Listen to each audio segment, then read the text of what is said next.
Hey everyone, it's Julie, and today I'll be making pesto shrimp spaghetti.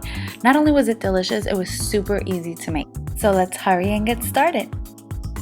Okay, so we're going to start by making the pesto. I washed my basil leaves and then threw them into my food processor along with some garlic cloves, some lemon juice, and I juiced the lemon over a strainer just so I can catch those 4-6 seeds.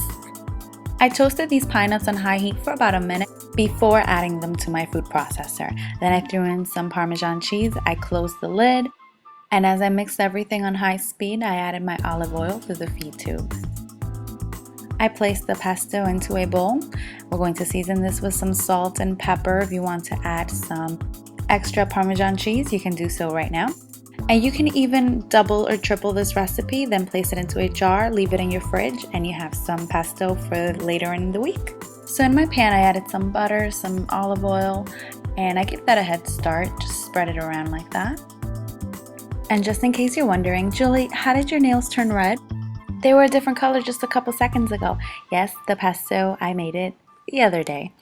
So I had some left over. Okay, so as you've seen, I threw some onions. I sauteed them for about 2 to 3 minutes. And I didn't add garlic because there's already so much garlic in the pesto, but you can add some minced garlic if you like. I then threw in my peeled and deveined shrimp. I seasoned them with some salt and pepper and some chili powder because I love spice. I apologize for spoiling the future. Alright, so I cooked the shrimp for about 30 seconds on each side over medium heat, and then I just tossed it over like that. And of course, you can use any size shrimp you'd like. Also, I never like to remove the tails from the shrimp because lots of little garlic chunks and onions like to go in there and there is too much herbs and flavor in the tail. But you can remove it if you like. Alright, so I threw in the pesto, gave everything a toss. I added some heavy cream, again spoiling the future, to loosen up the pesto, make it more creamier. And I cooked it for about 15 seconds just to heat up that cream. I added some diced tomatoes. And right here I was thinking this would be amazing over rice. But nope.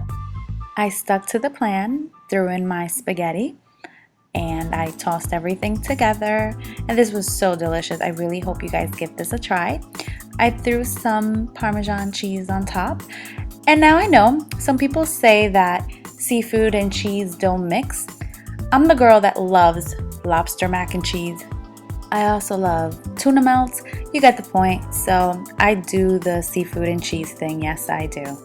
If you guys don't want to break the rules, then don't add the cheese.